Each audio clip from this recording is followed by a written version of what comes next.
지난 20일 최전방 GOP에서 병사들에게 총기를 난사해 5명의 사상자를 내고 탈영했던 임모병장. 조금 전 옆구리에 자해를 시도해 병원으로 이송됐습니다.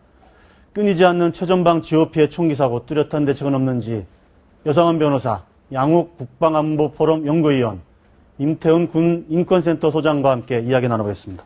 안녕하십니까? 안녕하십니까? 네.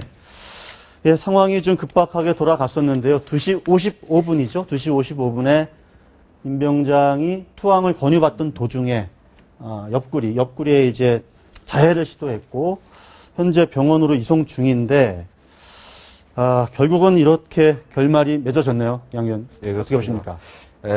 결국 이제 이 통화를 요청을 했다는 것, 그다음에 체포되기 전에 뭐 펜과 종이를 했다는 것은 결국은 이제 그 궁지에 몰릴 대로 몰려서 자해를 시도할 수밖에 없는 상황이지 않았나 이런 생각이 듭니다.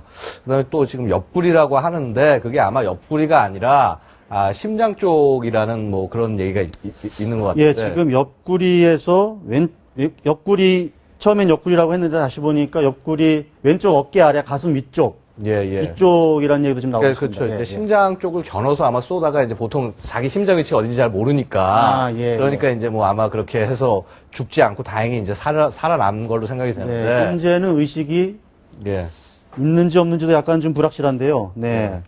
그래서 어쨌거나 지금 일단 이 병사를 살리는 것은 중요합니다. 왜냐하면 도대체 이 사건이 도대체 어떻게 일어났는지 이 구체적인 사안을 알아야 되기 때문에 그다음에 왜 이 병사가 이런 극단적인 선택을 했는지 알아야지 이런 일이 또다시는 일어나지 않게 할 수 있는 좋은 계기가 될 것입니다. 그래서 일단은 하여튼 이 병사를 살리는 것이 좀 중요하다고 생각합니다.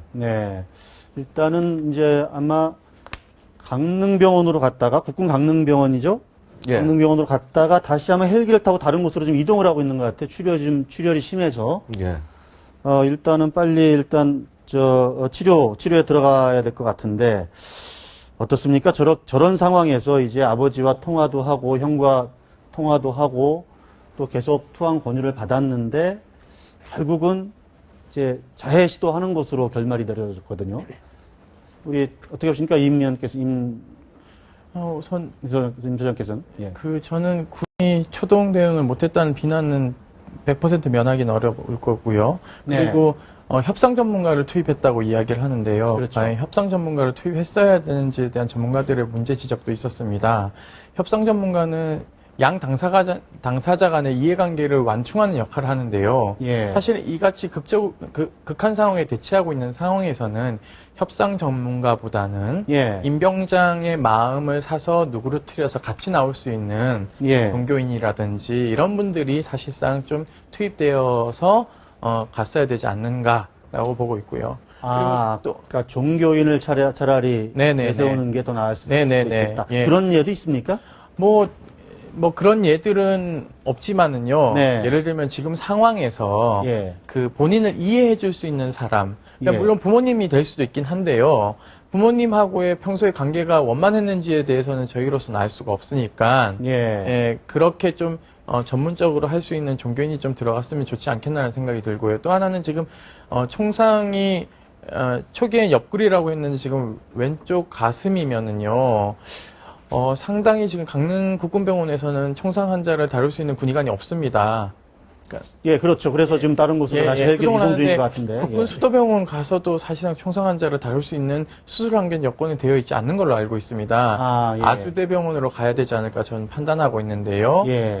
왜냐하면 이제 아들만에서 그때 이제 총을 맞은 그렇게 했던 경험이 있는 아주대병원으로 간다면은 좀 살릴 수 있는데 문제는 출혈이 어느 정도 됐는지도 관건이긴 합니다. 일단 출혈이 좀 많은 것으로 그래서 좀 쉽지 하여간 뭐 좀 더 빨리 병원으로 이송을 해서 저도 뭐 정확한 상황을 좀 알 수가 없기 때문에 우리 여 변호사님은 조금 다른 시각을 갖고 있을 수도 있을 것 같은데. 지금 우리 임 소장님이 종교 전문가 이런 사람 동원해서 설득을 시키는 게 좋지 않나 그러시는데 제 생각에는 이 어떤 사람이 동료 같은 내무반에서 잠자던 사람 5명을 죽이고 그다음 이럴 정도면은 이거는 정상적인 심리 상태와 전혀 관계가 없거든요. 거의 뭐 자기의 그 어떤 정체성을 완전 상실한 사람이기 때문에 어떤 설득으로 해결될 상태는 아닌 것 같습니다. 그리고 또 그래서 이 부분에 있어서 그 설득을 시킨보다는 제 생각에는 극한 상황으로 오히려 이제 투항 안 하고는 못 될 상황으로 빨리 몰고 가는 게 다른 또 제2의 희생을 줄이는 게 아닌가. 뭐 설득하는 것도 뭐 한 방편이긴 하지만 그보다 더 시급한 게 그것이다. 그리고 미국에서 총기 사고의 결과를 보면은 대부분의 총기 사고 범인들이 자살을 택하더라고, 결론에 가서는. 그것도 자살이라는 게 사실 어떻게 보면은 인간으로서 진짜 가장 가장 극단적인 선택이죠. 극단적인 선택이기 때문에 이것도 아까 말씀드린 대로 왜 극단적인 선택을 하느냐. 이게 아까 말씀드린 대로 정상적인 완전 자기라는 정체성을 상실한 상태이기 때문에 그런 식으로 간다고 봅니다. 근데 이제 뭐랄까요, 이 총상을 본인이 이제 총을 이제 쐈잖아요. 그럼 거의 자살을 시도했다고 봐야 되겠죠. 뭐 위장으로 자해한 건 아니지 않겠습니까? 뭐 자살이라고 봐야겠죠. 여러 가지 방식인데 보통은 이제 이 발에 대고 이제 소총에 같은 경우는 방아쇠 당기기가 힘들기 때문에 이제 턱을 대고 이제 보통 이제 당기는 경우들이 있는데 뭐 일단 K2 같은 경우는 소총을 이렇게 개머리판 같은 걸 접고 굉장히 할 수가 있어서 그 상태로 해서 예를 들어서 심장을 겨누고 당겼을 수도 있겠습니다. 근데 사실은 뭐 하여튼 좀 안타까운 일입니다. 그런 상황이면 자살에서도 여기를 댄다는 것은 아까 제가 계속 말씀드렸는데 어떤 정상이라는 게 이거 어떻게 표현해야 될지 모르지만 자기가 어떤 계획하에 쭉 내가 이러한 범죄를 하고 나는 끝을 이렇게 하겠다고 계획을 할 때는 그렇게 할 수 있는데요. 왜냐하면 여기를 쏘면 뭐 거의 즉사니까요. 근데 이 친구가 보니까 여기를 쏜 거는 이건 안 죽을 확률도 많습니다. 이게 조금만 빗나가면은 물론 상처를 많이 입고 출혈은 있지만은 근데 이 친구가 그렇게 한 거 보면 경황이 그러니까 이 범죄를 저지르고부터 이 자살 시도할 때까지 뭐 정상적인 판단 능력이 전혀 없었다. 이렇게 보입니다. 자살을 시도하긴 했는데. 투항을 그 오전에는 이제 아버지하고 형들하고 이제 휴대전화로 통화를 하면서 울면서 통화도 했고 또 아버지가 계속 설득을 좀 했었거든요. 그래서 투항이 임박했다 이런 얘기까지 나왔었는데 그래서 투항을 하는 것 아닌가 이렇게도 사실은 좀 기대를 했었는데 조금 전에 이제 종이와 펜을 가져다 달라 그랬다는 거거든요. 종이와 펜을 가져다 달라고 했는데 그러고 나서 직후에 자해를 시도한 걸로 그렇게 좀 전해지고 있는데 이건 무슨 의미일까요? 종이와 펜. 유서를 쓰려고 하지 않았을까라는 추정을 해볼 수 있겠죠. 그렇다면은 정신적인 해리 상태보다는 본인의 신경을 정리해서 실제 생을 마감하기 위한 상황으로 몰고 가지 않았을까라는 판단이 우선적입니다. 그러니까 자살에는요, 모두가 소위 말해 정신 건강 상태가 아주 나빠서 그렇게 해리 상태에서 자살하는 경우도 있고요. 그렇지 않은 경우들도 있습니다. 그러니까 그것을 구분하는 것은 사실상 굉장히 어렵습니다. 왜냐하면 유서를 써놓지 않은 상황에서는 알 수 없고요. 그리고 유서를 써놓는다 하더라도 이것은 또 심리부검이란 걸 통해서 우리가 전문가들이 투입돼서 분석해봐야 되는 거기 때문에 현재 우리 변호사님이 말씀하신 것처럼 소위 비정상, 정상으로 볼 만한 개연성은 전문가들 안에서도 차이가 분명히 존재하고 있습니다. 그렇기 때문에 쉽게 단정 지을 수는 없는 상황이다. 일단 종이와 펜을 가져다 달라고 했다 자해 전에 여기까지가 이제 국방부의 이제 백브리핑인데 임 병장이 종이와 펜에다 뭐라고 썼는지는 아직 좀 확인되지는 않은 상황입니다. 그러니까 자해를 시도하기 전에 이른바 뭐 하고 싶은 얘기, 유서 같은 거를 썼는지는 또 나중에 국방부에서 아마 검토를 해서 있다면 또 뭐 공개를 할 수도 있고 안 할 수도 있을 것 같은데 다시 한번 상황을 한번 좀 정리를 좀 한번 해줬으면 좋겠습니다. 우리 양 의원님. 여기 판넬을 보면서 한번 말씀해 주시죠. 지금 이제 보시면은 이제 이 GOP가 사고 난 GOP가 이제 여기 있습니다. 이제 이쪽 지역은 보시다시피 이제 이 군사 분계선이 있고요. MDL이 있고 그다음에 거기서 한 2km 정도 떨어져서 남책 그러니까 우리 얘기하는 소위 철책이 있습니다. 남방계선이 있는데 이 철책에서 이제 근무를 이제 뭐 투입하고 복귀하고 요 과정에서 사건을 일으키고 그다음에 내무반에서 이제 총기까지 난사를 하고 난 다음에 그 다음에 이제 나온 겁니다. 나와서 이게 만약에 이제 좀 뭐라 그럴까 아무 생각이 없었다면은 그냥 여기 보면 이렇게 지금 이 길 같은 게 있지 않습니까?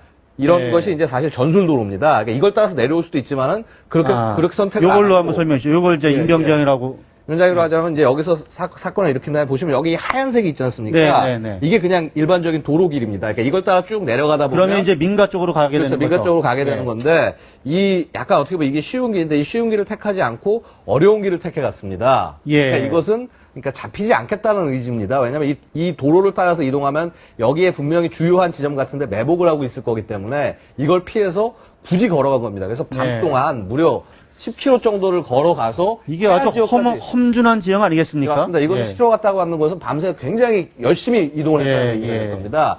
그래서 이제 이 명파리까지 왔는데 그래서 이게 이제 아마 어제 오후 2시 정도 지역 그 상황일 것입니다. 이게 이제 당연히 뭐 이쪽 지역에는 차단을 하고 있지만은 다행히도 여기도 차단을 하고 있어서 왜냐하면 민가에 들어오면 어쨌거나 이제 굉장히 복잡해질 수 있기 때문에 그래서 여기서 이제 교전이 일어났고 어제 1차 교전이 있었던 거고요. 1차 교전 과정에서 이제 그 소대장은 팔에 이제 총상을 입고 이제 후송이 되고 이런 일이 있었습니다. 그래서 여기서 가둬놨지만은 역시 이제 숲 쪽으로 도망가서 들어가다 보니까 이 좀 이렇게 추적하고 차단선을 막는 것이 어려워서 쭉 위까지 올라간 겁니다. 그래서 아까 보니까 대진초등학교 쪽까지 올라갔다고 하는데 여기서는 거리가 10km지만 약간 북동쪽으로 올라간 것이기 때문에 여기서 이제 7km 정도 거리가 되는 겁니다. 그러니까 쭉 위로 올라간 겁니다. 그래서 그 지점에서 지금 이제 계속 대치를 한 거고 결국 이제 거기서 아침에 구석에 몰리고 더 이상 자신이 도망갈 곳이 없으니까 휴대폰을 이제 달라. 그래서 울면서 휴대폰 달라 해서 아버지랑 통화한 거고 그 대치가 지금 한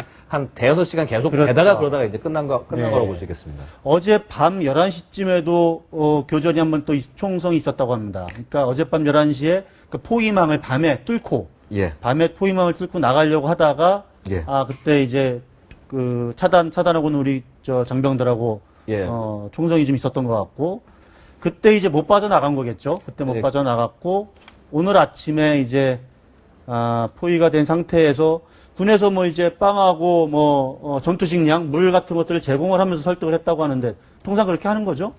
사실 이제 제일 중요한 거는 서로 얘기를 해야 되지 않습니까? 대화를 해야 되는데 이 군에 대해서 지금 엄청나게 아마 분노를 느끼고 있기 때문에 자기가 군생활 적응 못하고 이제 이런 부분 때문에 군인이 다가서 얘기하는 것조차 쉽지 않았을 겁니다. 결국은 이제 어느 정도 대화를 하기 위해서는 아마 빵이나 물이라도 제공을 해 가면서 그러면서 이제 어떤 환심을 살려는 그런 시도가 있었을 거라고 생각됩니다. 아까 우리 임 소장님 말씀하셨는데 그러니까 종교인이 아니고 그 협상 전문가.